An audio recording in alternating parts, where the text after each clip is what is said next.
Yomi Denzel, Matt Karim, Eric DLG. Si ces noms et ces visages vous sont familiers, c'est pour une raison bien précise. Ces personnes-là sont passées de personnes anonymes à des pointures dans leur domaine et ce, grâce aux opportunités du digital. Oui, cet outil que nous avons entre les mains a permis à des personnes anonymes de devenir des personnes de référence dans leur communauté parce qu'elles ont su saisir les opportunités. Si vous avez cliqué sur cette vidéo, c'est que vous aussi ce genre d'opportunité vous intéresse. Dans cette vidéo, je vous présente mon schéma que je suis à la lettre lorsqu'il s'agit d'un produit que je vais lancer sur Internet.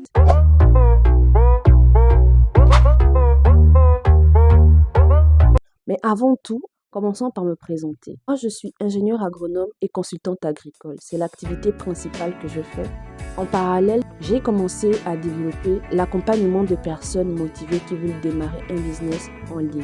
Donc, si c'est un sujet qui vous passionne, si c'est le genre de choses que vous recherchez lorsque vous êtes sur Internet, je vous conseille déjà de vous abonner. Donc, voici une façon plus intelligente de trouver un produit que tu peux mettre sur ton marché et dont tu peux être sûr des résultats. La première étape, d'analyser les tendances. Commencez déjà par aller sur l'un de ces sites où vous pouvez trouver quels sont les sujets de conversation les plus recherchés sur Internet. Et ça peut vous permettre justement de remarquer que l'intérêt est croissant pour tel domaine ou pour tel sujet. À partir de cette information-là, vous pouvez savoir par exemple si la majorité des personnes seraient intéressées. En deuxième conseil, ce serait d'aller faire vos recherches sur les réseaux sociaux. Les réseaux sociaux vont être votre plus grand allié parce que c'est juste le premier endroit où les gens font leurs recherches et tapez dans la barre de recherche cette phrase-là ou celle-ci ou ce hashtag-là et vous regardez les vidéos les plus récentes. Mais faites gaffe parce que avec ces recherches-là, il y a de grandes chances que vous vous retrouvez dans un marché saturé, mais favori sur Internet pour trouver des produits qui peuvent marcher. Surtout sur le marché africain,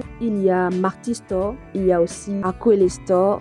Pour ceux qui sont sur le marché gabonais, Ossist.com. Une fois que vous avez identifié le produit qui, selon vous, marchera, je vous conseille, s'il vous plaît, de ne pas commencer déjà à chercher un fournisseur, mais plutôt analyser votre marché. Première étape, prenez ce produit et tapez-le dans la barre de recherche sur les réseaux sociaux. Vous allez sur Facebook, vous allez sur TikTok et vous recherchez le produit et vous mettez le nom de votre pays juste à côté. Vous analysez vos résultats. Ce que vous recherchez, c'est qui vend ce produit déjà dans votre pays, donc qui est votre concurrent. Est-ce que ces publications sur le sujet sont récentes? Quel est le prix auquel ça part? Est-ce que les gens sont intéressés par le produit? Et aussi, vous pouvez vous demander comment est-ce qu'elles vendent ce produit-là. Ce sont des informations utiles qui vous aideront à savoir si ce produit vaut la peine d'être vendu dans votre pays. Donc, cet exercice est à faire sur tous les réseaux sociaux où vous-même vous comptez parler de votre produit. Ensuite, je vous conseille d'analyser la concurrence. Vous avez identifié 2, 3, 4 personnes qui vendent déjà ce produit. Ça vous rassure de savoir que ce produit est en fait recherché dans votre marché, qu'il y a déjà des personnes qui ont vu le filon. Faites de la veille concurrentielle. Ça, j'en parle plus en détail dans ce guide-là. S'il vous plaît, ne négligez pas cette étape. Qu'est-ce que ça vous coûte d'analyser la concurrence et de voir si vous pouvez faire mieux qu'elle, si vous pouvez proposer quelque chose que votre client apprécierait parce que quand ils ont regardé à la concurrence, ils n'ont pas trouvé ça. Analysez votre cible. Vraiment, vous vous asseyez et vous commencez à vous demander quels sont ses problèmes, quels sont ses besoins, quelles sont ses habitudes. Est-ce que c'est le genre de personne qui achèterait sur les réseaux? Comment je peux mettre cette personne en confiance si elle veut acheter chez moi? Si elle me voit pour la toute première fois sur Internet, comment je peux faire en sorte qu'elle ait confiance en moi et qu'elle veuille passer le pas et acheter avec moi? Donc, c'est toutes ces questions-là que vous devez vous poser. Il ne suffit pas de juste prendre un produit et de le mettre sur vos réseaux sociaux. Il ne suffit pas non plus de copier les vidéos des autres et de partager sur vos réseaux sociaux. Si à ce stade de la vidéo, vous avez déjà appris quelque chose de nouveau, laissez-moi un like. Abonnez-vous, car c'est ce genre de choses que je partage chaque semaine. Activez la cloche de notification et je vous assure que je serai votre abonnement le plus rentable cette année 2025. Maintenant que vous avez trouvé votre produit, que vous avez analysé le marché, j'imagine que là vous êtes enthousiaste. Il est temps maintenant de le commander et de commencer à tester le marché. Vous allez sur Alibaba avec la photo du produit et vous cherchez des fournisseurs. Pour ceux qui se demandent comment faire pour trouver un bon fournisseur, j'ai déjà posté plusieurs vidéos sur mon compte TikTok où j'en parle. Assurez-vous que le fournisseur soit vérifié, qu'il ait son assurance commerce, qu'il soit présent sur la plateforme depuis plusieurs années, qu'il ait un bon pourcentage de livraison, qu'il y ait de bons avis. Regardez aussi les photos que le fournisseur partage sur la plateforme. Assurez-vous qu'elles soient comme vous aimez, qu'elles soient conformes, qu'elles soient suffisamment détaillées, qu'il y ait assez d'informations.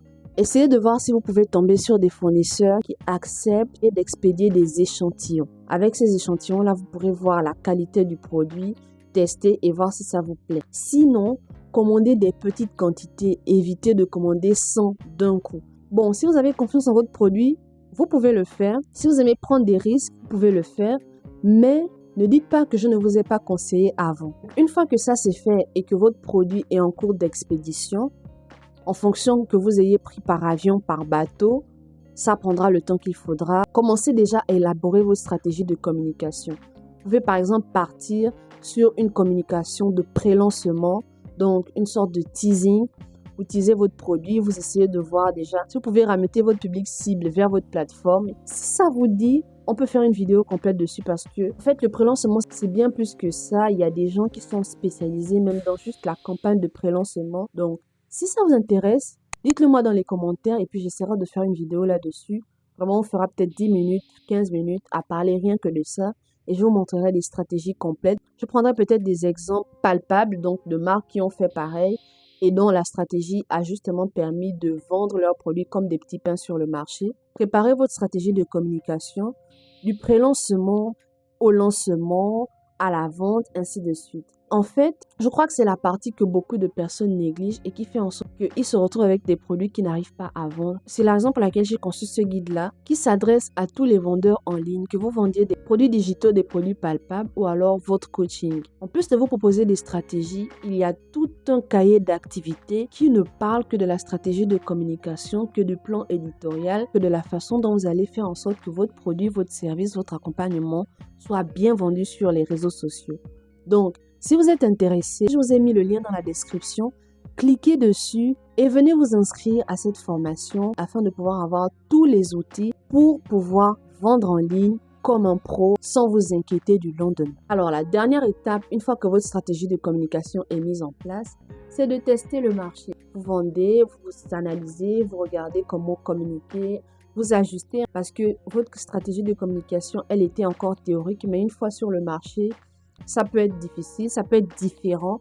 Donc, il va falloir adapter vos stratégies de communication au marché.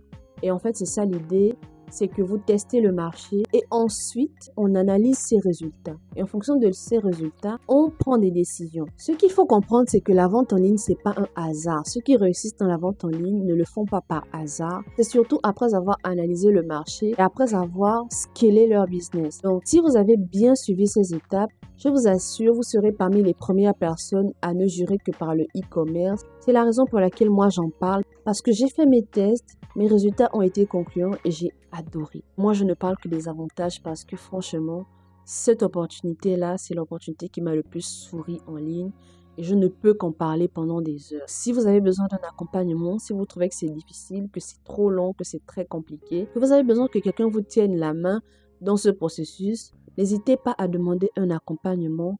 Le lien est en description.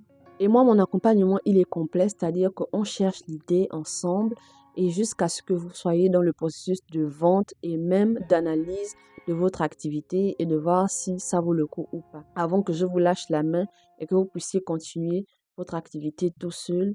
Donc, on fait tout de A à Z. Donc, cette vidéo commence à être longue. J'espère que elle vous aura été suffisamment détaillée, qu'elle vous aura plu.